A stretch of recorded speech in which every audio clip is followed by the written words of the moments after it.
একজন সাহাবী বলেছিলেন, আল্লাহ রাসূল সাল্লাল্লাহু আলাইহি ওয়াসাল্লাম আমাকে এমন একটা উপদেশ দিন যে বিষয়ে আর কারো কাছে কিছু জিজ্ঞাসা করা লাগবে না, ওই একটা বিষয়ই যেন আমার জন্য যথেষ্ট হয় বিচারের মাঠে নাজাত পাওয়ার জন্য, একটাই যেন আমার জন্য যথেষ্ট হয়, এইরকম একটি বিষয় আমাকে নসিহত করুন।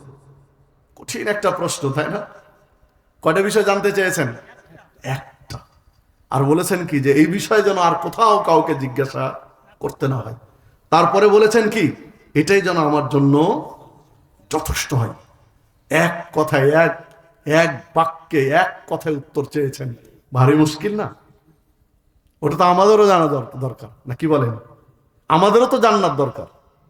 আল্লাহ রাসূল সাল্লাল্লাহু আলাইহি ওয়াসাল্লাম তাকে একেবারে সংক্ষিপ্ত ভাবেই বললেন।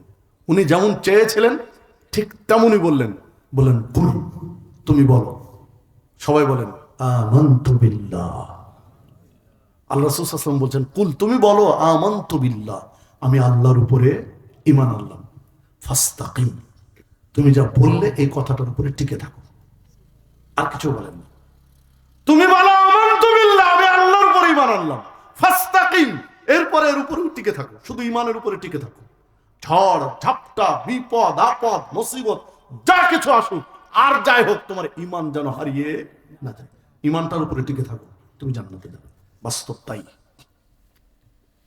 একজন মানুষ যদি ঈমান নিয়ে টিকে থাকতে পারে, তার ঈমান যদি ভেঙে না যায়, জান্নাতে যাবেই সে একদিন, ইনশাআল্লাহ জান্নাতে যাবে ঈমানের কারণে। সম্মানিত উপস্থিতি, যদি ঈমান নিয়ে মরতে পারি, জান্নাত হবেই হবে, জান্নাত থেকে ঠেকাতে পারবে না। হ্যাঁ, অপরাধ যদি বেশি থাকে বা অপরাধ যদি থাকে, অপরাধ অনুযায়ী কিছু শাস্তি হবে, কিন্তু জান্নাতে যাবে ঈমানের বলে। কিন্তু ঈমান যদি ভেঙে যায় তাহলে আর টিকবে না।